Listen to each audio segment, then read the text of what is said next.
Bien, mesdames et messieurs, bonsoir. Il est 18h04. La séance est ouverte. Je vais donc procéder à l'appel. Luc Gérec présent. Véronique Perrusso est excusée, elle me donne procuration. Philippe Rago doit arriver, donc on validera ou pas. Marlène Chavez dos Santos. Ferrari Jacques est excusé, il donne procuration à Stéphanie Brognier. Stéphanie Brognier. Présente. Jean-Marc Deluz. Présent. Florence Galland-Rennes. Présente. Pascal Raffa est excusé, il donne procuration à Nicolas Koenig. Evelyne Capelli. Présente. Philippe Levieux. Présent. Corinne Tondy. Présente. Rui Henriquez est excusé, il donne procuration à Marlène dos Santos. Muriel Moine. Présente. Nicolas Koenig. Présent. Johanna Goulin. Présente. Aline Poirel est excusée, elle donne procuration à Johanna Goulin. Anne-Sophie Lehmann. Présente.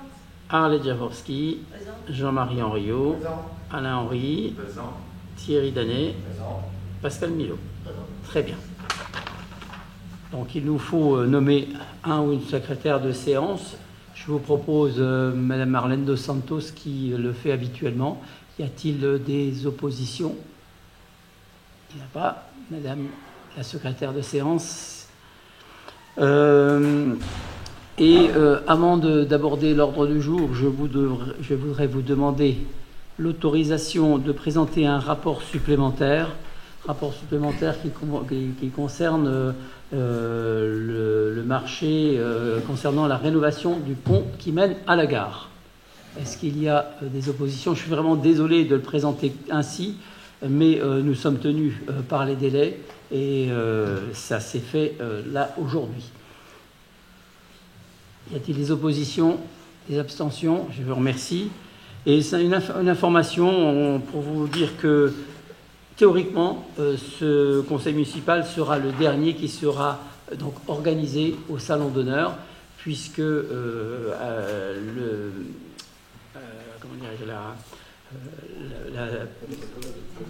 les dispositions réglementaires donc, deviennent caduques en juillet. Et donc, sauf à reprise de la pandémie, évidemment, nous reprendrons nos séances au premier étage.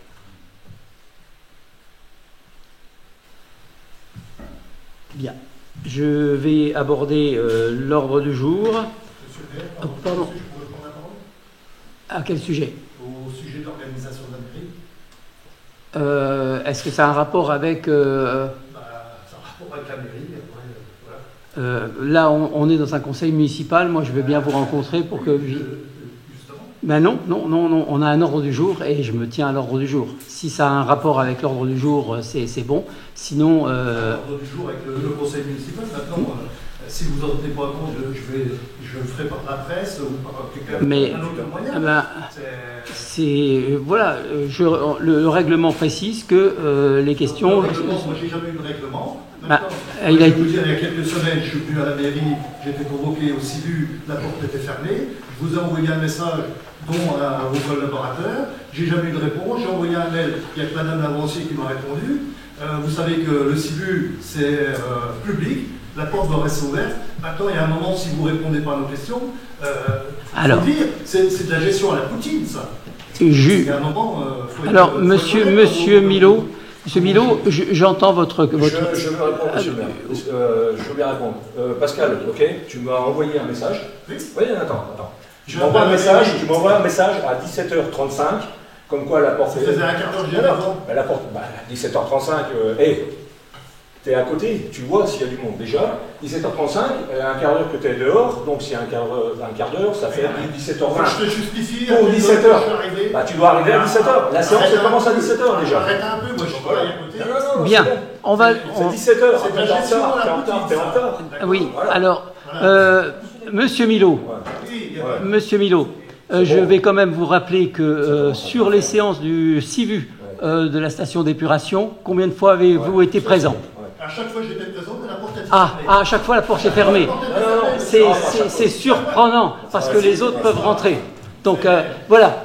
En tout cas, c'était la seule présence, enfin, à part la séance d'intronisation où vous étiez vous auriez été présent. Alors maintenant, je vais vous donner 2-3 petites remarques. Comme vous n'êtes pas venu au Rétro Rouge ce week-end, vous donnez un peu d'indication. Le fait que vous voulez plus du Rétro Rouge sur Contrexéville.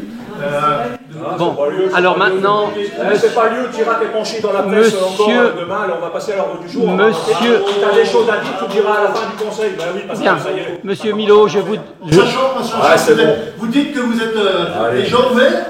Monsieur Milo, la parole... Tout ça parce que vous m'en voulez. Non. Quand vous avez fait les commerçants, vous l'avez laissé sur la pelouse. Quand vous avez fait l'open... Bien, Monsieur Milo, ça suffit. C'est moi qui ai la police de la séance. Je vous demande de vous asseoir. Ça se voit. C'est bon. Ça se voit. Très bien. Si vous n'êtes pas capable de gérer... Monsieur Milo, vous n'avez pas la...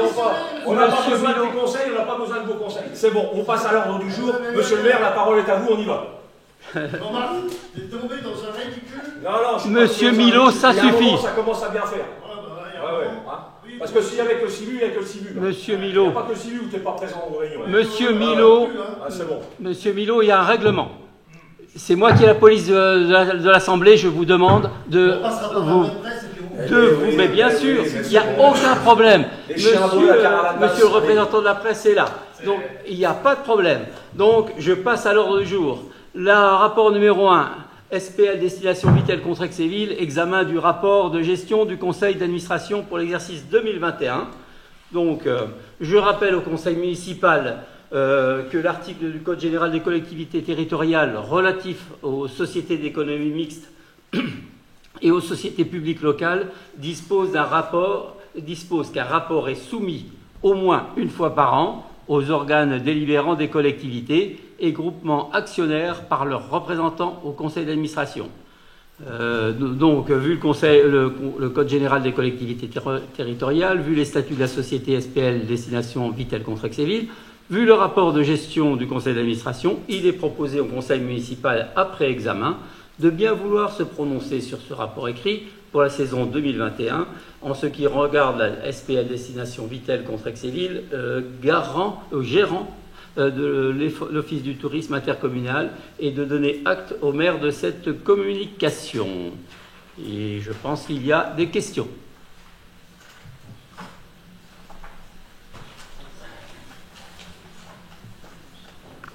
Monsieur Danet. Ça marche. Là, ça commence.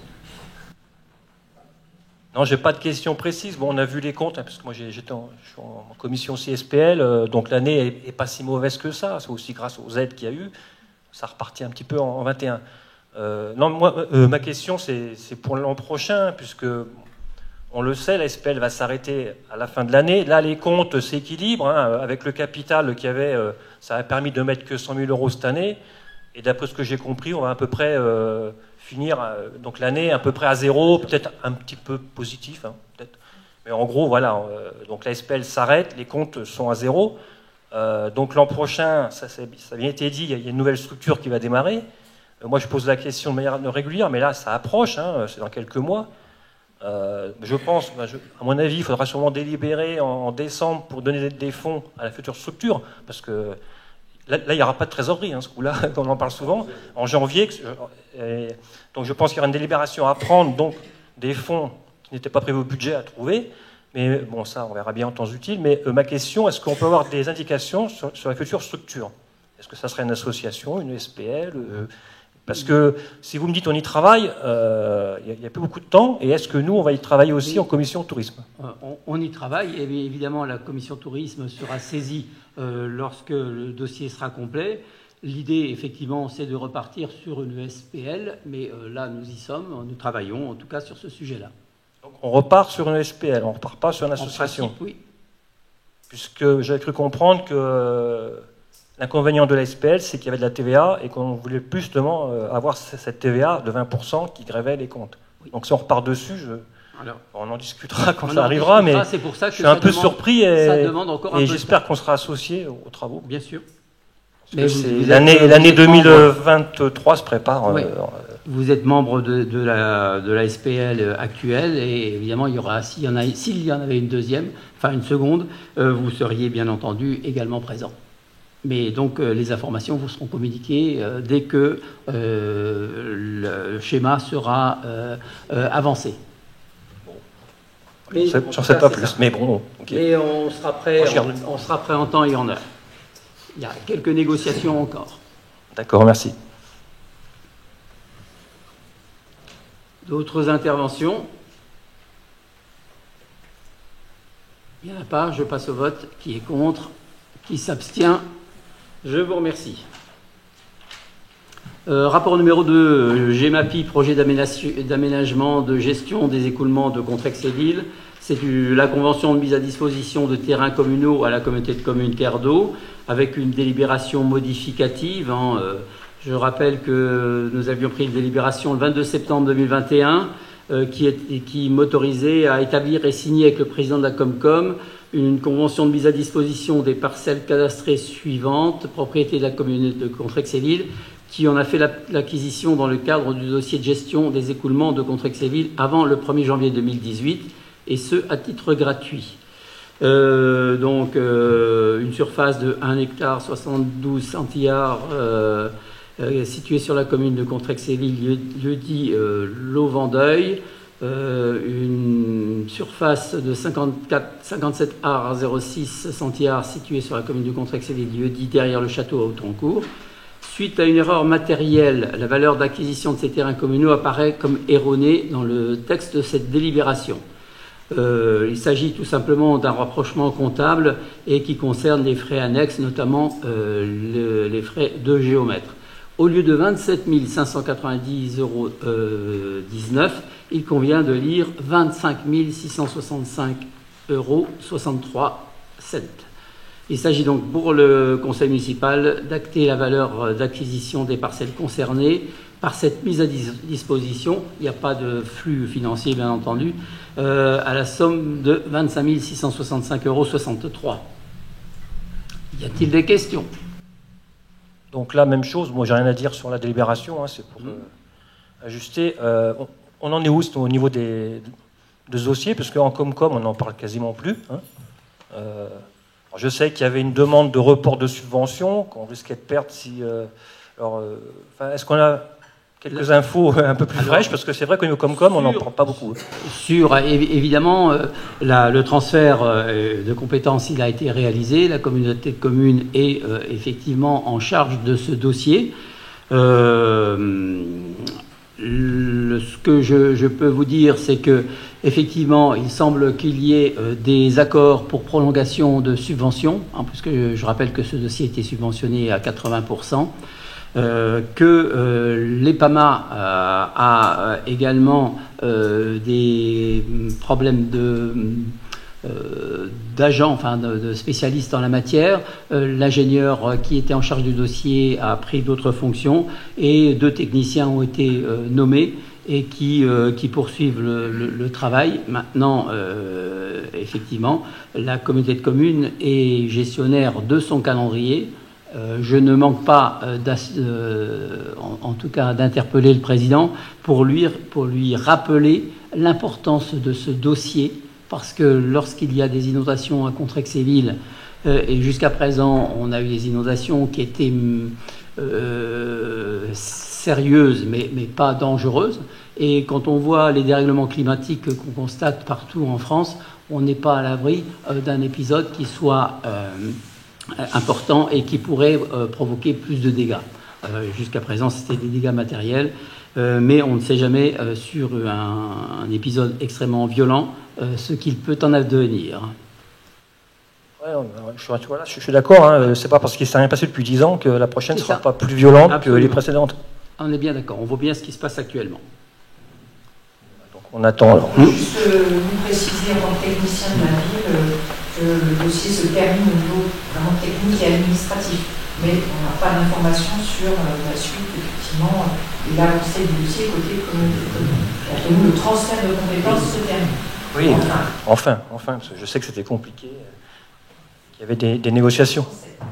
Et au niveau du foncier, donc vous ne savez pas si tout est réglé, parce qu'il y avait encore quelques parcelles à... Non, tout n'est pas réglé. C'est pas réglé. Donc, il y avait bien une décision de DUP qui avait été prise par les élus de la communauté de communes, qui peut être mise en action si besoin. Mais je pense qu'il y a 3 voire 4 dossiers qui ne sont pas terminés, alors que lorsque le dossier était géré au niveau de la ville de Contrexéville, on avait un seul réticent et des accords avec les autres. Mais évidemment, les délais, la prise en compte du dossier a pris beaucoup de temps et les délais réglementaires d'accord ont été caducs. Et donc, il faut recommencer toute la procédure. Ok, merci.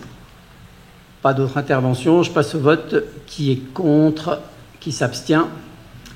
Le rapport suivant, c'est toujours une convention avec la communauté de communes Terre d'eau pour la mise à disposition d'un point d'eau incendie privé pour la défense extérieure contre l'incendie. Donc, dans le cadre de la réglementation ICPE de la préfecture des Vosges, il est demandé à la CCTE d'améliorer la défense incendie de la déchetterie intercommunale sur Contrexéville. La CCTE a mis en place une réserve incendie de 120 m3 sous forme d'une citerne souple et d'un poteau d'aspiration. L'équipement est entièrement réalisé et financé par la communauté de communes.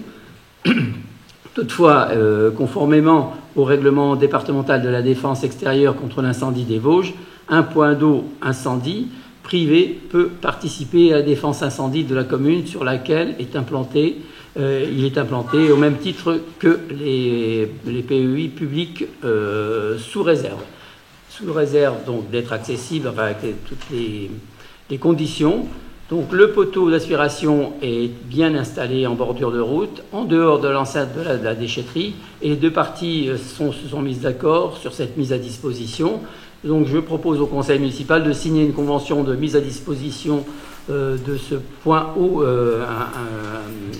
incendie afin qu'il participe à la défense incendie de la commune. Conformément aux termes figurant dans l'article 4 du projet de convention, la commune s'engage à fournir l'eau gratuitement pour le premier remplissage et pour les remplissages ultérieurs. Le propriétaire s'engage à aménager les équipements nécessaires, tous les équipements, prévenir la commune de toute mutation, location ou mise à disposition, de procéder au contrôle technique conformément aux règles fixées par le règlement, y compris les vérifications, hauteur de niveau d'eau de la réserve, accessibilité du poteau d'aspiration, maintien en place de la signalétique, présence des bouchons. L'ensemble des charges est supporté par la communauté de communes Terre d'eau et la convention est établie pour 3 ans, renouvelable par tacite reconduction pour une durée identique. Il est donc proposé au conseil municipal d'accepter les termes de cette convention, d'autoriser le maire ou son représentant à signer cette convention. Je vois pas trop ce que ça amène à la commune. En effet, on peut participer, puisque, en gros, donc la commune a la charge, donc l'eau, donc l'alimentation en eau, parce qu'on peut s'en servir. Mais là où il est situé, il peut servir qu'à secourir la déchetterie. Non. Ou est-ce qu'il peut aussi aider pour la ville? Bien sûr, oui. Parce que là, c'est 120 mètres cubes, c'est ça. Pour la forêt, mais ailleurs, on n'a pas de. Il y a la forêt, il y a aussi la zone d'activité qui est en face de la déchetterie, qui n'est pas très loin de la déchetterie, et qui pourrait être aussi défendue grâce à cet apport supplémentaire. Mais essentiellement, les feux de forêt, et encore une fois, je veux dire, on ne peut que constater les uns et les autres que c'est une problématique qui est de plus en plus prégnante et que, évidemment, il faut anticiper l'évolution du climat. Personne ne peut le contester, en tout cas, me semble-t-il. Je ne conteste pas, mais c'est la seule forêt qui est protégée comme ça. Ailleurs, on n'a pas de point à l'extérieur. Non. On a un lac pour le lac. Oui, oui. Ouais, mais ailleurs, je sais pas, moi je prends. Oui, D'accord. oui, c'est pas précisé en effet. Non, mais ça. Non, mais c'est sûr que ça peut renforcer, ça renforce la commune, mais moi je voulais savoir, donc ça peut par exemple aller, parce qu'il est où ce point? Moi je vois pas, il est près de la déchetterie. Donc de la déchetterie, on peut aller secourir la zone. Bien sûr. C'est un renfort. Voilà, d'accord, c'est comme ça. Ça, même si c'est pas tout proche, les pompiers peuvent remplir leur camion-citerne à partir de là aussi. Et le SDIS donc le préconise, enfin plus que préconise. Ah oui, oui, oui. Ok, d'accord. Bien, s'il n'y a pas d'autres réactions, je passe au vote. Qui est contre? Qui s'abstient? Je vous remercie. Le rapport numéro 4 concerne la convention de partenariat avec la communauté de communes Terre d'Eau pour la refacturation des prestations de collecte et traitement de déchets verts des ateliers municipaux de la commune. Donc, les déchets verts qui sont produits par les services techniques de Contrexéville dans le cadre de l'entretien de la commune sont stockés dans une benne mise à disposition par la société ABCDE sur le site des ateliers municipaux. Cette solution permet d'éviter les allers-retours fréquents des agents du service des espaces verts entre les différents sites de la commune. Et par ailleurs, les branches élaguées sont stockées sur un terrain communal situé à proximité de la déchetterie jusqu'à ce que le volume soit suffisant pour déplacer le broyeur de la société ABCDE. En 2021, la communauté de communes a conclu avec cette société un marché d'élimination des déchets issus des déchetteries intercommunales de Vaudoncourt, Remoncourt, Contrexéville. Ce marché prévoit en outre la collecte et l'élimination des déchets verts produits par la commune. Le marché est conclu à compter du 1er avril 2021 pour une durée de 1 an, renouvelable 3 fois par tacite reconduction. Jusqu'à aujourd'hui, la CCTE intégrait le coût relatif de la collecte et à l'élimination des déchets à la redevance spéciale. À compter de l'exercice 2021, la CCTE a scindé la part relative au traitement des déchets verts de la redevance spéciale. Aussi, il s'agit de régulariser cette prestation de refacturation à travers une convention de partenariat. Et il est proposé de signer cette convention de refacturation avec la CCTE qui permet de fixer les engagements de chaque partie. Et donc, conformément à cette convention, la communauté de communes refacturera les prestations de la société ABCDE de l'année N sur l'année N+1 à la ville de Contrexéville. Les prix de refacturation seront ceux indiqués dans le marché conclu entre la communauté de communes et ABCDE, et il comprendra un prix de location de benne, un prix de rotation de benne et un prix de traitement des déchets verts. La durée de la convention est calée sur la durée du marché conclu entre la communauté de communes et la société. Donc il s'agit pour le conseil municipal d'accepter les termes de cette convention, d'autoriser le maire ou son représentant à signer ladite convention. Madame Jaworski. Oui, moi je regrette que la commune ne fasse pas l'achat d'un broyeur, ce qui limiterait quand même les frais, les coûts. Et d'autre part, ça permettrait aussi d'avoir un broyat de qualité qui produit de l'humus, ce qui est recommandé partout. Il y a énormément de communes qui ont fait cet achat.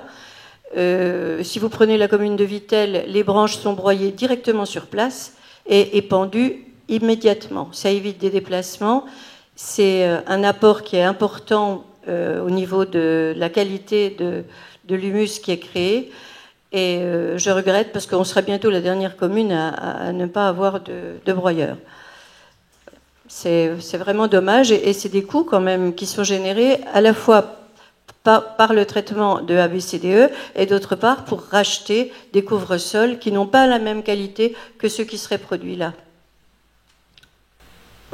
Je prends note de votre intervention. D'autres remarques? Questions? Je vous remercie. Je passe au vote. Qui est contre? Qui s'abstient? Une abstention. Je vous remercie. Rapport numéro 5. Il s'agit d'un avenant à la convention de projet avec l'établissement public foncier Grand Est dans le cadre du programme pluriannuel d'intervention pour l'immeuble 207 avenue de la division Leclerc. Donc je rappelle que dans le cadre de l'appel à projet Centre-Bourg, la commune de Contrexéville a décidé de signer avec cet établissement public foncier à l'époque de Lorraine, aujourd'hui Grand Est, la commune de Vittel également, la communauté de communes Terre d'Eau, donc une convention d'études de revitalisation conjointe des deux centres-villes. Donc, désormais lauréate du dispositif Petite Ville de demain, la commune de Contrexéville souhaite poursuivre la redynamisation de son centre-bourg, dont le cadre a été fixé dans une étude de revitalisation achevée en mars 2021. Et dans ce cadre, la commune a identifié les espaces à traiter, dont l'immeuble situé 207 avenue de la division Leclerc. La commune souhaite la mise en valeur du parc thermal par une ouverture du tissu urbain depuis l'axe principal, avenue de la division Leclerc, en entrée de bourg. Ce projet nécessite la démolition de certains bâtiments très dégradés, intégrés dans le secteur inondable du plan de prévention du risque inondation. La commune avait donc saisi cet établissement public foncier d'une demande de convention opérationnelle d'intervention et de portage foncier concernant la parcelle bâtie cadastrée section BS 122 d'une contenance totale de 359 mètres carrés. L'évaluation des coûts de démolition comprenant la neutralisation des réseaux, la purge des gravats, la déconstruction du bâtiment existant et son annexe, le traitement du pignon de l'immeuble voisin, le remblaiement au droit de la cave et le reprofilage du terrain qui est élevé, donc tout cela à 53 500 € hors taxe. Dans la convention d'études initiale, il était aussi indiqué que dans l'hypothèse où une suite serait donnée aux études techniques, les modalités précises d'intervention de l'établissement public foncier et les participations financières nécessaires à la réalisation du projet seront arrêtées dans le cadre de conventions ultérieures ou d'avenants à intervenir entre l'établissement public et la collectivité après décision du bureau de l'établissement public et dans le respect de ses critères d'intervention. Un avenant à la convention initiale du 7 avril 2020 est proposé afin de permettre à l'établissement public de réaliser des études supplémentaires du bâtiment dans l'objectif de sa démolition. Ces études sont estimées à 40 000 € hors taxe, dont 8 000 € hors taxe à la charge de la commune. Le montant des travaux sera fixé ultérieurement par avenant. La répartition financière prévoit que les travaux de démolition et les études sont à 80% en charge de l'établissement public foncier Grand Est et à 20% à la charge de la commune. Donc il est proposé d'approuver les termes de l'avenant numéro 1 à la convention et d'autoriser le maire ou son représentant à signer l'avenant de la dite convention. Question ? Une remarque, je suis un peu surpris, je ne sais pas si l'adjoint financier attendait, mais on a des études de 40 000 € en plus pour un projet qui était estimé à 53 000, c'est quand même énorme. Alors même si on paye que 20%, c'est quand même des fonds publics. Et moi, je ne m'attendais pas à autant. Je pense que le PFL aurait peut-être pu être un peu plus précis là-dessus. Moi, j'ai regardé les études, il n'y a pas grand-chose. Bon, il y a une partie amiante, une partie... ça me paraît quand même élevé, ces 40 000. Je ne sais pas s'ils vous ont donné plus de précision sur ce qu'il y aura dans ces études, parce que c'est quand même beaucoup, 53 000 € de travaux, presque autant d'études, Oui. Et l'autre chose, au niveau du calendrier, est-ce qu'on est toujours sur une démolition, parce que après on va passer le dossier, le gros dossier là, qui démarre aux bagarres, est-ce qu'on est toujours sur des démolitions conjointes? Ou est-ce que ça aura lieu avant? Parce qu'il me semble que bagarre, ça va prendre du temps, je le comprends. Ça va prendre certainement plus de temps. Est-ce qu'on peut espérer voir les démolitions de ce dossier-là avant l'autre, ne pas grouper comme le souhaitait la demande faite par la ville lors de notre dernière rencontre était bien que ce bâtiment soit traité avant. Après, c'est une bonne chose, ça, avant. Voilà, ça va pas... Donc le bureau qui va se prononcer très bientôt, le bureau d'EPF qui doit se prononcer... C'est ça, donc très bientôt, devrait donc aussi statuer sur cette situation. Donc on saura bientôt... La demande a été faite, ouais.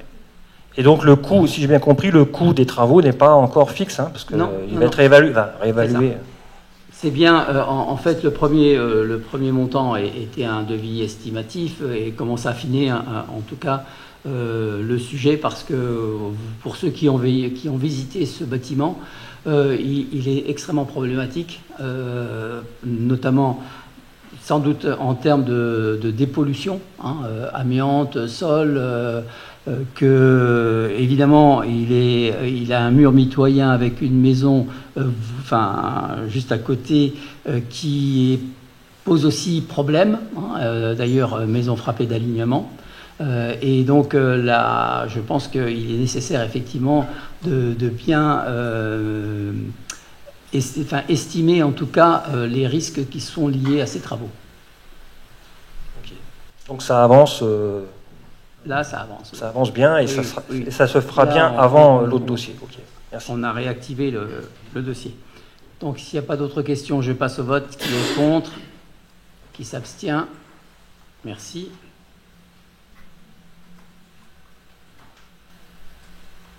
Alors, on y vient. Rapport numéro 6, convention de projet avec l'établissement public foncier Grand Est dans le cadre du programme pluriannuel d'intervention. Requalification de la rue Docteur Bagarre, immeubles et terrains. Donc, évidemment, Contrexéville, tout comme Vittel et lauréate du dispositif Petite Ville de demain, je ne vais pas recommencer. Les bâtiments dégradés de la rue du Docteur Bagarre créent de nombreux désordres dans le quartier. Certains sont dangereux. Un bâtiment fait l'objet d'un arrêté de péril. Ces immeubles sont pour la plupart squattés et se détériorent rapidement du fait du faible entretien réalisé par le propriétaire. Et là, c'est un euphémisme, parce qu'il n'y a pas d'entretien du tout. Afin d'agir, la commune porte un important projet en lieu et place des bâtiments dégradés, une opération d'aménagement d'un accès piéton facilité vers le parc Bellevue, permettant une mise en valeur visuelle de cet espace boisé remarquable. Par ailleurs, le site pourrait également être destiné à une opération de construction neuve pouvant accueillir une résidence senior, potentiellement portée par Vogélis, j'ai un accord de principe, et la médiathèque qui pourrait être déplacée à cet endroit-là également, tout en conservant une emprise dédiée à l'aménagement d'un accès au parc. Ce projet, bien sûr, est toujours en réflexion. L'ensemble des dispositifs réglementaires permettant à la commune de récupérer la propriété foncière des biens concernés sera mobilisé, et on y reviendra probablement. Le projet qui est ainsi défini respecte les critères d'intervention de l'établissement public arrêté par son conseil d'administration. Le conventionnement avec cet établissement a pour objet de définir les engagements et obligations que prennent la commune et l'établissement public en vue de la réalisation du projet tel que défini ci-dessus. La convention permet à l'établissement public d'engager des moyens humains et financiers nécessaires à la mise en œuvre de l'action foncière et de reconversion telle qu'elle résulte du projet engagé par la commune pendant la phase d'acquisition. Elle garantit le rachat par la commune des biens acquis par l'établissement public. Elle garantit la prise en charge par la commune de la quote-part des études et travaux réalisés par l'établissement public. Les conditions financières de réalisation d'opérations seraient les suivantes. Frais d'acquisition et frais annexes à charge de la commune, travaux de démolition et études 80% à charge de l'EPFL, 20% à charge de la collectivité. L'évaluation de l'acquisition foncière, les frais notariés et de gestion sont estimés à 130 000 € hors taxes. Dans la convention initiale, il est indiqué que les montants dédiés aux études et travaux ne sont pas connus à ce jour et feront l'objet d'avenants. Dans l'éventualité d'un dépassement de l'un de ces montants globalisés, acquisition, frais notariés et de gestion d'une part, études et travaux d'autre part, l'établissement public informera la commune afin de recueillir son accord express pour la prise en charge des dépenses correspondantes et cela donnera lieu à un avenant. L'établissement public fera réaliser des travaux qui pourront comprendre dévoiement provisoire des réseaux, curage, purge complète, désamiantage, reconstruction des ouvrages, la démolition des infrastructures, fondations notamment, le confortement des bâtiments, ouvrages mitoyens, le retrait en totalité des voiries et réseaux enterrés, la gestion des déchets du chantier, la gestion des sources de pollution concentrées, la mise en place des dispositifs interdisant l'accès aux sites, clôtures, enrochements, fossés, merlons, le terrassement, le profilage de sol et le préverdissement du site et la gestion temporaire des eaux pluviales. C'est un programme de travaux qui sera affiné en fonction des résultats des études préalables. Et la commune s'engage dans ce cadre, dans le cadre de la convention, à informer l'EPF de tout changement susceptible d'affecter la réalisation du projet. Et il s'agit pour le conseil municipal d'approuver les termes de la convention et d'autoriser le maire ou son représentant à signer la convention pour tout acte et document de mise en œuvre des décisions. Question ?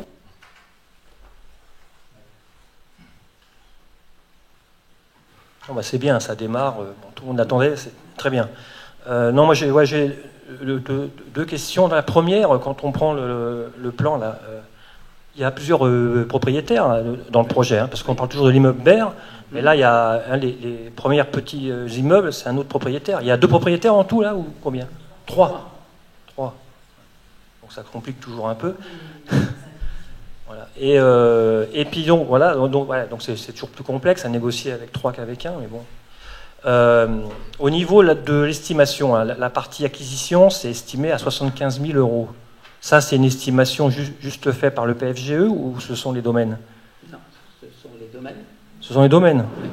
Domaines que nous avons mandaté pour ce faire. D'accord. Donc on ne dépassera pas ces montants-là. J'ai lu que si on dépassait, que c'était donc à la charge de la commune, si j'ai bien compris. Si jamais... Ouais. Alors, dans le cadre des documents rendus par le service des domaines, il y a toujours une marge de plus ou moins 15%, mais marge qui comment dirais-je, n'est pas forcément réglementaire. C'est une formule en tout cas qui est donnée par l'ensemble des services de ce type-là.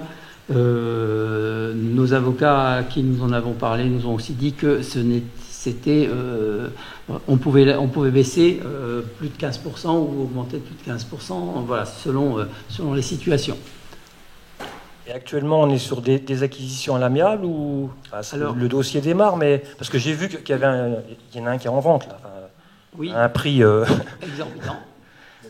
Beaucoup plus élevé que ça. Alors je sais que si on préempte, on doit pouvoir retomber au montant des domaines, mais enfin, oui, alors, mais est-ce que les autres propriétaires sont vendeurs? Enfin, comment ça s'annonce tout ça? Alors là, c'est l'EPF qui est en charge de ce dossier. Donc il y a différentes solutions hein, pour récupérer ces bâtiments. Effectivement, une vente à l'amiable, hein, ça c'est possible. Il y a aussi la possibilité d'exercer un droit de préemption urbain. Là, c'est ce que vous avez évoqué. Il y a également l'exercice du droit de substitution qui est prévu dans le code de l'urbanisme, mais également par expropriation, pour autant que le dossier soit envisagé d'utilité publique. Et il y a aussi la possibilité d'utiliser le droit de délaissement, toujours dans le cadre du code de l'urbanisme. Oui. Donc l'ensemble de ces dispositifs sont donc actuellement... Ça, c'est ce qui est possible, mais pour l'instant, on n'a pas de... Non, puisque là, nous confions la mission à l'EPF, et donc voilà, c'est... Agnès. Ouais, c'est ça. Actuellement, on étudie les différentes possibilités qui nous sont offertes. On sait notamment que par la loi Vivien, à partir du moment où effectivement un projet d'utilité publique est prévu, effectivement, la description du projet tel qu'elle est actuellement rentre dans les critères de cette... Oui, bien. On pourrait l'appliquer. Voilà. Il s'agit maintenant de comparer les différentes formules, entre guillemets, et de voir celle qui conviendrait le mieux à appliquer pour récupérer, si possible, le foncier d'un seul coup, si possible, c'est-à-dire ne pas étaler dans le temps pour pouvoir exproprier. Avec donc comme objectif 2027, quoi. Si je vois, c'est 5 ans, 2027, c'est... je pense que ça va prendre du temps, hein, faut pas... Ah oui, non, mais... on est tous d'accord là-dessus. Hein. Acheter, démolir, remettre le terrain à plat, c'est ça, quoi. C'est 2027. Après, à voir s'il y aura ou pas quelque chose dessus. C'est ça. Les constructions, on ne peut pas trop les espérer avant, enfin, même si Vosgélis vient... Non, mais je jouais ça. Il faut être réaliste. On est d'accord là-dessus. Le délai risque d'être long. Maintenant, on n'est jamais à l'abri d'une bonne nouvelle, donc on ne sait jamais. Ok, merci. Enfin, une bonne nouvelle. Ouais, non, mais c'est bien, on a tous parlé. Mais quand on voit le petit dossier où on se prend des études à 40 000 et puis les imprévus, ici, ça va être 2018, ça va être x10, quoi. Ouais. Okay. Mais c'est un dossier important pour la ville de Contrexéville. Et je pense que nous en sommes tous d'accord. D'autres questions? Je passe au vote. Qui est contre? Qui s'abstient? Unanimité. Merci. Rapport numéro 7. Marché de fourniture de repas pour les services de restauration scolaire et petite enfance. Autorisation donnée au maire de signer le marché. La parole est à Madame Marlène Dos Santos.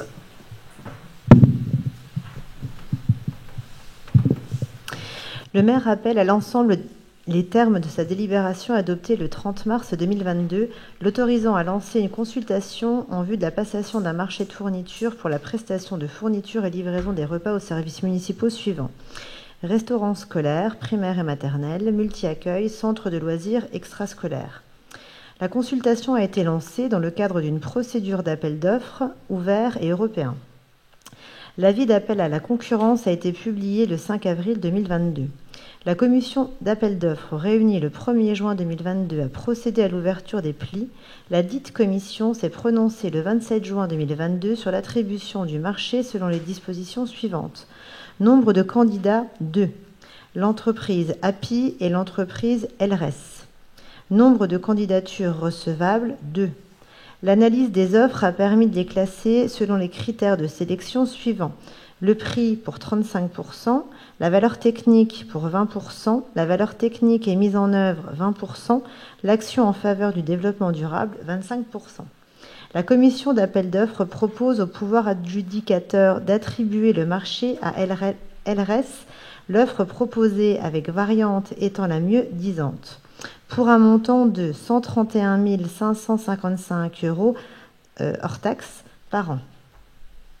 Vu l'ordonnance numéro 2018-1074 du 26 novembre 2018 portant partie législative et du décret numéro 2018-1075 du 3 décembre 2018 portant partie réglementaire du Code de la commande publique. Vu le Code général des collectivités territoriales et notamment l'article L. 2122-21 6 qui prévoit que le conseil municipal est seul compétent pour délibérer en matière de marché public, le maire applique les décisions du conseil municipal et exécute les marchés sous son contrôle. Vu la délibération du 10 juillet 2020 donnant délégation au maire pour la durée de son mandat de prendre toute décision concernant la préparation, la passation, l'exécution et le règlement, notamment pour les marchés et accords cadres de services d'un montant inférieur à 214 000 € hors taxe. Vu le procès verbal de la commission d'appel d'offres du 27 juin 2022, il est proposé au conseil municipal d'autoriser le maire ou son représentant à signer le marché public relatif à la prestation de fourniture et livraison des repas aux services municipaux de la commune de Contrexéville avec l'entreprise LRS pour un montant de 131 555 € hors taxe par an, à compter du 1er septembre 2022 pour une période de 1 an renouvelable 2 fois à compter du 1er septembre 2022. Y a-t-il des questions? Je voulais faire des remarques et poser des questions. Au-delà du renouvellement d'un marché public, c'est toute l'alimentation qui est en question. Et il y a donc plusieurs problèmes. La commune accueille un nombre important d'enfants de l'extérieur, une 60aine en 2021. Donc ça aussi contribue à augmenter le coût global pour la commune de ces services.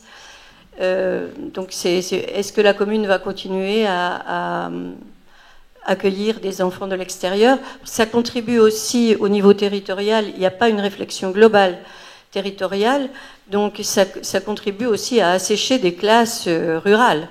Si on accueille 60 enfants de la communauté de communes ou autres, on contribue aussi à assécher un peu, et on sait que les maires des petites communes se battent pour conserver leur école. C'est donc une problématique qui relève peut-être plus de la communauté de communes et d'une réflexion globale autour de la communauté de communes. Mais il est un fait que pour la communauté, que pour Contrexéville, c'est un surcoût. Si on compte un animateur pour 14 et un animateur pour le primaire et un animateur pour 10 pour la maternelle, ça fait aussi des emplois supplémentaires qui sont supportés. Il y a aussi le fait que de nombreuses communes se réfléchissent à une relocalisation. C'est le cas d'Épinal en ce moment, parce que il n'y a aucune retombée territoriale sur ces sommes. Les producteurs locaux n'en voient pas la couleur, ni les agriculteurs du secteur. Donc il y a donc aussi une réflexion par rapport à ça. Et puis la qualité alimentaire aussi, qui moi c'est un domaine qui m'intéresse beaucoup, parce qu'on est sur une cuisine industrielle. Donc si elle est contrôlée, elle correspond tout à fait aux normes en vigueur, mais on sait que dans les normes en vigueur européennes, il y a plus de entre 320 et 350 additifs qui sont autorisés. Donc dans ce style de cuisine, on a les perturbateurs endocriniens, on a les colorants, on a les conservateurs, on a... voilà. D'ailleurs, il y avait une commission parlementaire qui s'était prononcée là-dessus et qui disait justement que la petite enfance était particulièrement sensible à ces problèmes-là. Je sais que dans le mandat précédent, moi j'avais posé une question parce que les plats étaient réchauffés dans le plastique, ce qui n'est plus autorisé maintenant, et on sait que les perturbateurs endocriniens en particulier migrent vers l'alimentation. Voilà, ce n'est plus fait, ça a été fait dans des bacs inox. Mais voilà, ça fait un ensemble de questions qui sont importantes. Quelle est la position de la commune par rapport au plan alimentaire territorial? Est-ce qu'elle favorisera une relocalisation et le retour à une cantine plus naturelle, avec des guillemets? Voilà. Bien, Madame Jaworski, moi je partage vos préoccupations sur l'alimentation des enfants. Effectivement, ce que vous avez décrit est la réalité et je l'entends bien. Alors si je reprends point par point, l'arrivée des enfants venant de l'extérieur est souvent liée à une problématique familiale de parents qui travaillent ici sur le secteur et qui ont une garde d'enfants qui est située à Contrexéville. Donc c'est souvent ainsi que ça se passe. Alors certes, ça déshabille Pierre pour habiller Paul, voilà. Mais là actuellement, il y a les conditions qui sont réalisées. Eh bien, on doit pouvoir, en tout cas, accueillir des enfants qui sont donc gardés ici à Contrexéville. Concernant les producteurs locaux, et évidemment, dans le cahier des charges qui a été monté pour ce contrat, et les producteurs locaux ont leur place, pas encore suffisamment, nous sommes d'accord, hein, mais en tout cas ils ont leur place. Et certes, pas ceux à proximité de Contrexéville, mais sur l'ensemble du département, la société s'est engagée à utiliser des aliments, des produits issus du territoire. Concernant la qualité alimentaire, évidemment, vous l'avez dit, et à très juste titre, la société, en termes d'hygiène, de garantie, etc., fait le job. Et vous le savez, il y a un plan alimentaire territorial qui est en cours au travers par le PETR, mais ce plan territorial, il n'est pas mûr, il va encore demander du travail avant qu'on ne puisse le mettre en place. Si évidemment il est validé, mis en place, et la question ne se posera même plus, je veux dire qu'il faudra bien participer à cette proposition, et ça j'en suis tout à fait conscient, mais je suis membre du PETR, je pense que ça prendra encore du temps.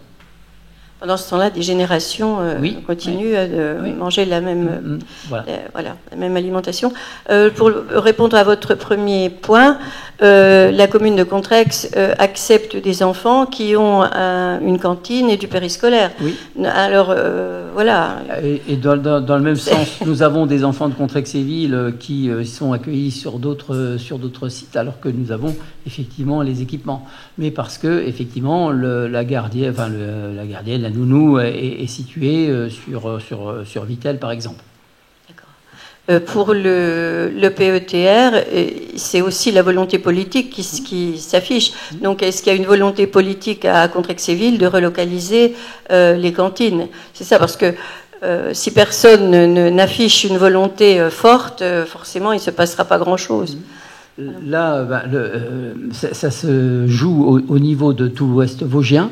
Donc effectivement, les communautés de communes qui sont représentées travaillent sur ce sujet et je ne pense pas qu'il y ait de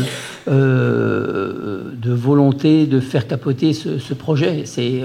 Mais évidemment, au regard du périmètre concerné, il faut bien mesurer toutes les choses, y compris financièrement et logistiquement, pour savoir comment on peut faire au mieux. Donc, honnêtement, j'attends effectivement avec impatience qu'on puisse avoir des pistes qui se dégagent et un calendrier qui pourrait être imaginé. Donc là, nous avons une convention, certes, mais elle est de 3 ans. Et donc, d'ici là, si le PETR a pu faire aboutir le projet, eh bien, nous reconsidérerions notre position. Merci. Tu voulais... Non, très bien. Très bien. OK. Eh bien, s'il n'y a pas d'autres remarques, je passe au vote. Qui est contre? Qui s'abstient? Une abstention. Le rapport numéro 8 concerne un accord cadre mono-attributaire à bon de commande pour des fournitures d'entretien, s'il s'agit d'un avenant.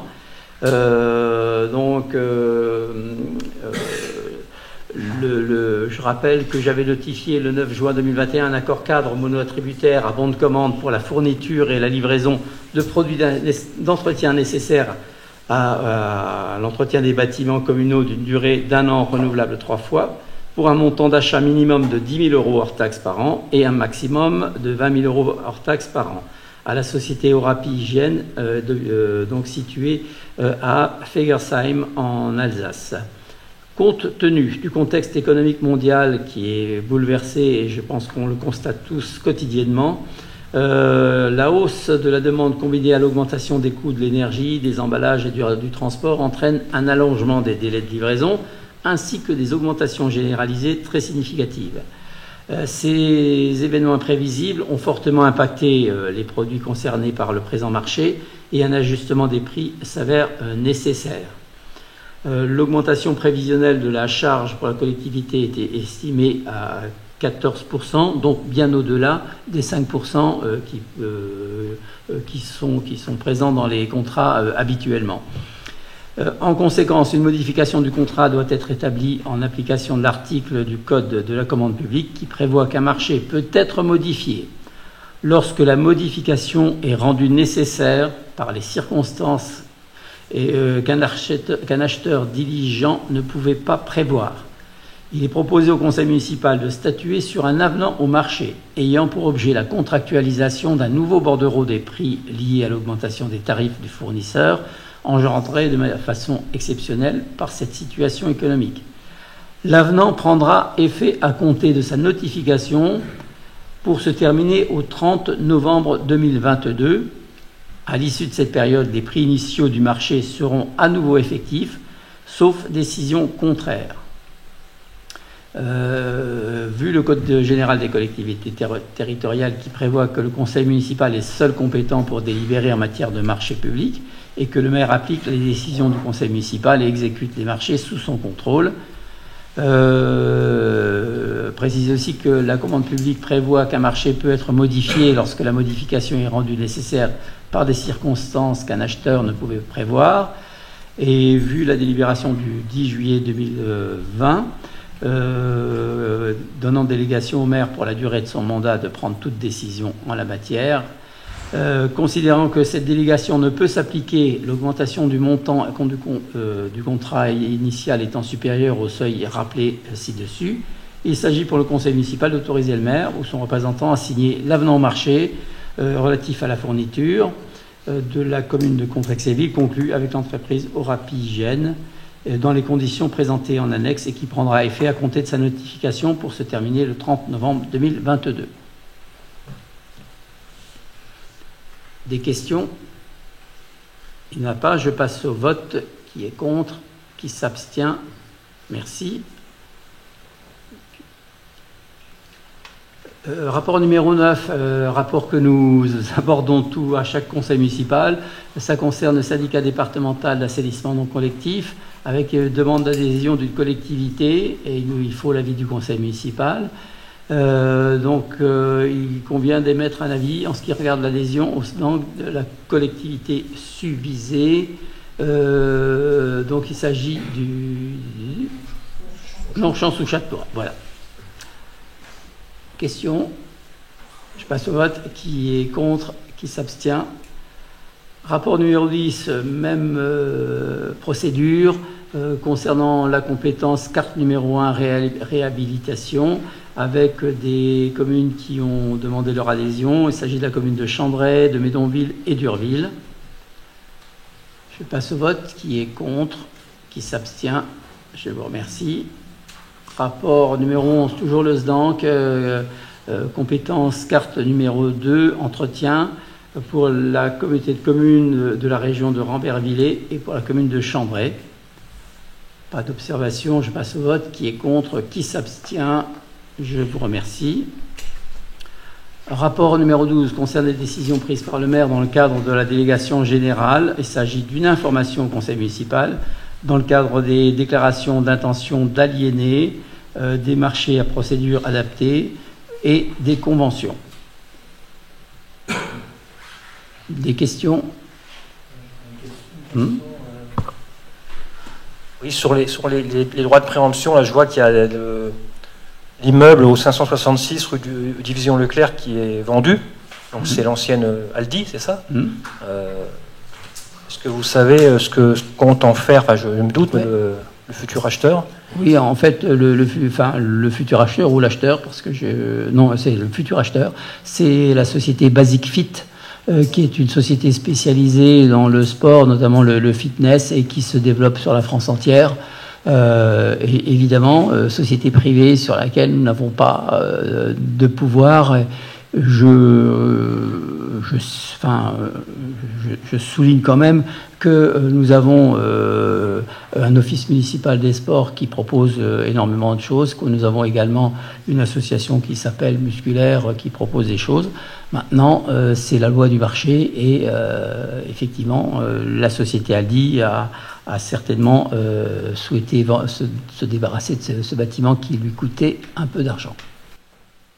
Donc ça se confirme. Non, c'est sûr que ça va faire de la concurrence. Bon, après, le bâtiment, il est racheté. Le bâtiment est racheté, il ne reste pas en déshérence. Alors, ça fait quand même du monde dans le même domaine, quoi. Oui, c'est ça. Alors après, j'ai notamment eu des remarques. Ouais. J'ai aussi eu de jeunes Contrexévillois qui m'indiquaient, et Anne-Sophie peut le confirmer, puisqu'elle m'en a parlé également, que ces activités-là, enfin cette société-là, elle attirait surtout les très jeunes, les étudiants ou les jeunes gens qui adhèrent à ce concept, pas forcément les habitués des salles de sport que nous connaissons sur Contrexéville, mais comme sur d'autres villes. Ils ont dû faire une étude de marché, je suppose. Oui. Normalement, j'avais eu contact avec la personne qui s'occupait de la construction, enfin en tout cas de l'aménagement de la salle. Il m'avait précisé qu'il espérait pouvoir ouvrir cette salle début 2023. Avec des travaux importants sur le bâtiment et sur le parking. Voilà ce que je peux vous dire. Bon, l'ordre du jour est épuisé. Je voudrais simplement demander à Madame Lavancier qu'elle nous parle des nouvelles règles d'affichage. Ah pardon, oh là, j'ai zappé, excusez-moi. Donc, je vais donc vous présenter un rapport marché de travaux pour le parvis de la gare avec la rénovation du pont d'accès et autorisation donnée au maire de signer le marché.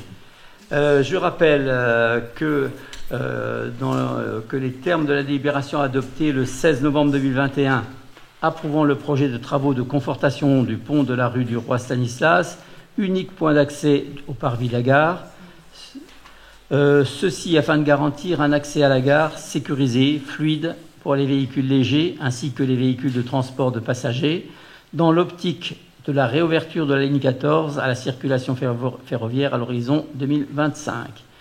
L'objectif est maintenu de démarrer par ailleurs les travaux de rénovation du parvis de la gare en lui-même en 2023.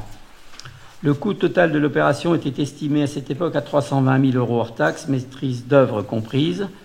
Cette opération est inscrite au plan d'action élaboré à l'issue de l'étude de revitalisation du centre-bourg. Des demandes de subventions ont été adressées au Conseil départemental des Vosges et à l'État pour un montant prévisionnel de 153 600 €, soit 48%. La consultation a été lancée dans le cadre d'une procédure non formalisée et ce marché comprend une offre de base et une prestation supplémentaire éventuelle évaluée à 20 000 € pour maintien d'une circulation piétonne sécurisée à l'usage exclusif du personnel de la SNCF durant toute la période des travaux, afin de ne pas avoir à supprimer 414 trains durant toute la période des travaux, chiffre communiqué par la SNCF, et ceci implique un phasage des travaux sur demi-ouvrage. La commission d'appel d'offres réunie de manière informelle le 27 juin dernier a procédé à l'ouverture des plis avec 3 candidatures, l'entreprise Bonini, l'entreprise Circo et l'entreprise Est Ouvrage. Une première analyse d'offres a été réalisée par Sigma, donc il s'agit du bureau d'études qui assure la maîtrise d'œuvre, conformément aux critères de sélection énoncés dans le dossier de consultation. 40% pour le prix, 60% pour la valeur technique, dont le phasage nécessaire pour les travaux en demi-ouvrage. Le délai d'exécution indiqué dans le marché était de 4 mois hors période de préparation de 1 mois. Il était par ailleurs précisé dans le règlement de consultation qu'à titre indicatif, les travaux pourront débuter à partir de septembre 2022. Cette formulation était nécessaire pour tenir compte des contraintes non encore levées à l'époque au niveau des espèces protégées éventuellement présentes et évidemment des troglodytes mignons et les chiroptères.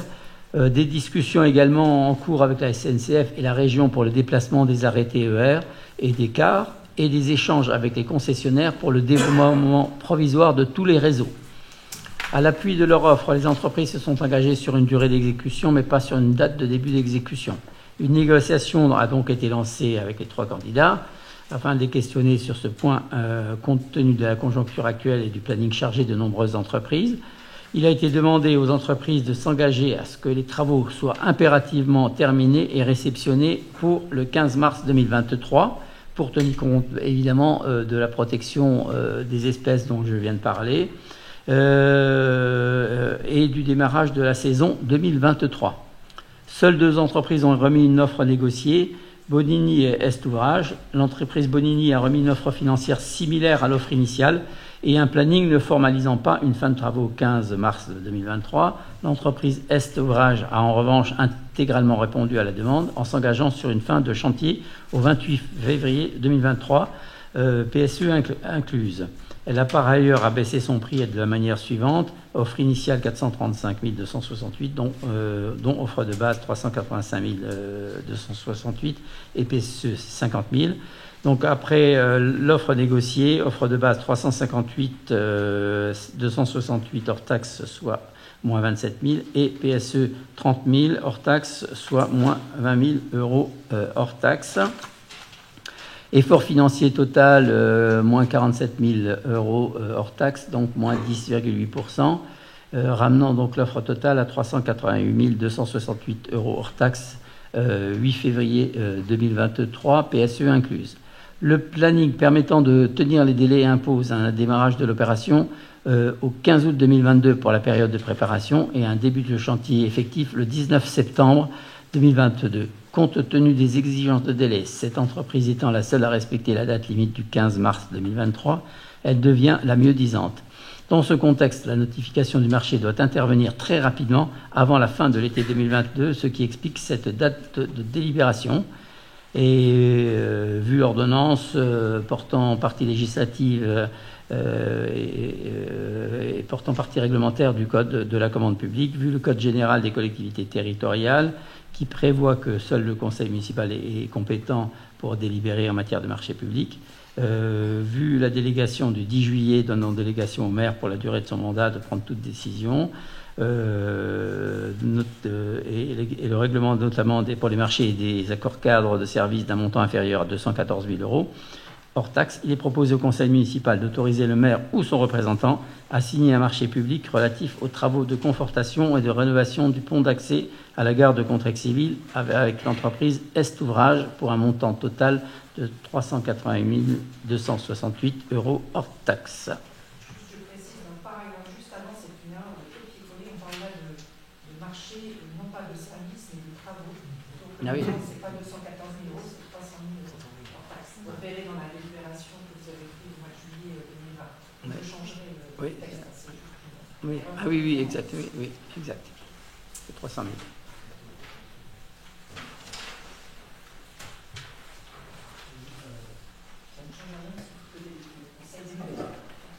Ouais, non, mais bon, c'est bien, ça avance. On va pas... Donc il y a un surcoût, hein. Donc, parce qu'il y a le fameux le PSE, là, en plus, d'ailleurs. Au niveau des subventions, est-ce que ce surcoût il va être pris dans les pourcentages ou pas? Parce qu'il y a des plafonds, souvent. Et est-ce que les subventions, elles sont demandées? Est-ce qu'on a des infos sur les réponses? Parce que... Oui. Voilà, donc deux questions sur... Les décisions concernant les subventions. Donc, nous avons reçu la notification de la subvention d'État, donc au titre de la dotation sur l'investissement local, la DSIL, donc au taux de 40%. Par contre, le montant qui a été indiqué, c'est le montant de l'époque, donc l'estimatif de notre peinture d'œuvre, donc le montant initial de travaux, parce qu'on ne peut jamais revenir sur le montant de subvention tel qu'il a été demandé. Hein. Donc, quand c'est en dessous, ça fonctionne, mais quand on dépasse ce montant, évidemment, le surcoût n'est pas pris en compte. Et nous avons le deuxième dossier de subvention dont j'avais parlé également, là, qui est le département. Et donc là, nous avons un accord, on va dire, de principe, puisque cette opération est fléchée dans le cadre du contrat de territoire avec la communauté de communes, donc qui est bonifié du fait de l'inscription dans le dispositif Petite Ville de demain. Donc cela doit passer à la commission permanente de la rentrée et on attend notre accord pour pouvoir démarrer les travaux. Justement, l'autorisation doit arriver très prochainement. Mais si on a 40% de l'État, le département donne plus que 8%? Non, 18. Parce que là, on a un total de 48. C'est 18. Les demandes de subvention ont été adressées. Oui. C'est 18 puisqu'on bénéficie des donc 10% donc c'est pas majoré. donc c'est pas 48, c'est 58. Ça, c'est les montants qui ont été indiqués dans la délibération que vous avez prise l'année dernière. Mais on est bien sur des Donc, demandes on est sur 40... de 58%. Oui. 40 acquis 40 plus 18. et 18. Voilà, mais sur le montant initial d'estimatif qui avait été sur le annoncé montant, d'accord. Oui. en 2021, malheureusement. Oui, mais oui, c'est 18% du département. Ok. Et donc travaux terminés pour mars.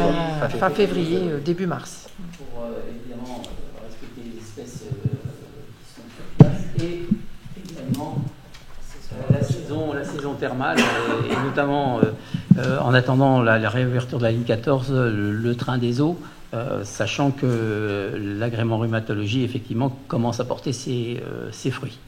Et donc le parvis, lui, les travaux démarreront en 2023. Dès que le pont se termine. Ouais, objectif 2023.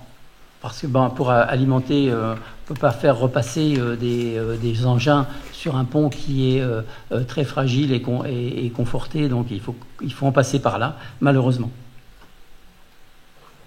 Ok, merci. Y a-t-il d'autres questions? Je passe au vote. Qui est contre? Qui s'abstient? Je vous remercie. Donc, l'ordre du jour est cette fois-ci terminé. Je laisse Madame Lavancier parler donc de nouvelles règles en termes de PV, de procès-verbal, en tout cas des conseils municipaux. Et je vous laisse le micro.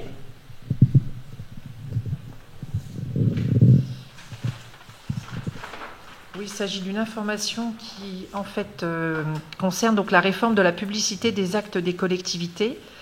C'est une réforme qui a été instituée par une ordonnance du mois d'octobre 2021 et qui est entrée en vigueur au 1er juillet de cette année, donc 2022. Concrètement, la publication des actes qui sont pris par les collectivités, donc quelles qu'elles soient, communes, intercommunalités, syndicats, se fera de manière dématérialisée afin de simplifier et d'harmoniser les outils d'information du public et la conservation des actes, et le droit, bien sûr, qui pèse sur les collectivités territoriales en matière de publicité et de leurs actes. Donc la règle veut qu'à partir du 1er juillet 2022, l'ensemble des actes des collectivités de plus de 3500 habitants devront être obligatoirement publiés de manière dématérialisée sur le site Internet, c'est-à-dire qu'on supprime l'affichage. Il existe une souplesse pour les communes de moins de 3500 habitants, ce qui est le cas de Contrexéville, à savoir que l'organe délibérant a le choix de décider de maintenir pour une durée provisoire le mode d'affichage papier et de mettre en œuvre également quand la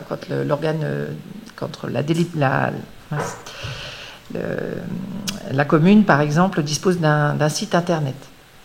Il a été décidé à Contrexéville d'appliquer strictement la réforme et donc de ne proposer qu'une dématérialisation, d'arrêter le mode d'affichage. Ce qui veut dire que pour tous les actes réglementaires, donc qui sont les délibérations, les arrêtés à portée réglementaire et non pas des arrêtés, par exemple, les décisions individuelles. Évidemment que les décisions individuelles continueront d'être notifiées à la personne qui est évidemment pétitionnaire ou concernée par la décision. Donc ces actes-là, en ce qui concerne le conseil municipal, on va parler essentiellement des délibérations, seront publiés sous forme électronique. Donc ces supports seront disponibles bien évidemment sur demande. La version papier pourra toujours être mise à disposition du public sur simple demande, comme c'était d'ailleurs déjà le cas. C'est-à-dire qu'une délibération, une personne pouvait venir chercher une copie de la délibération à l'accueil de la mairie. Des changements sont également enregistrés en ce qui regarde le procès-verbal et le compte-rendu des séances des assemblées délibérantes. Donc le compte-rendu des séances des assemblées délibérantes, qui était précédemment affiché à la porte de la mairie ou dans les vitrines, est supprimé au 1er juillet 2022. Donc ça s'applique à tous les organes délibérants. À la place, donc le Code général des collectivités territoriales prévoit que dans un délai d'une semaine, la liste des délibérations examinées par le conseil municipal est affichée et ou mise en ligne sur le site Internet. Donc, toujours dans ce même délai d'une semaine, tout un chacun pourra disposer de la liste des délibérations au bout d'une semaine, après la réunion. Le CGCT précise également le contenu du procès-verbal de séance, ce qui n'était pas précisé très clairement jusque-là dans la réglementation.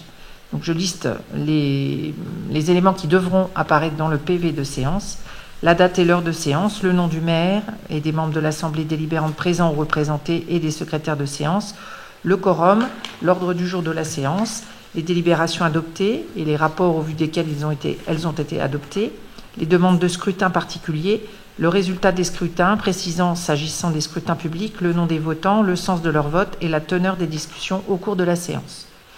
Donc ce PV doit être signé par le maire et le secrétaire de séance et non plus par l'ensemble des membres du conseil municipal et sera publié dans la semaine qui suit la séance au cours de laquelle il a été arrêté, sachant que celui-ci ne sera arrêté qu'au commencement de la séance suivante. Donc pour faire simple, vous adopterez en fait le PV de la séance lors de la séance qui suit.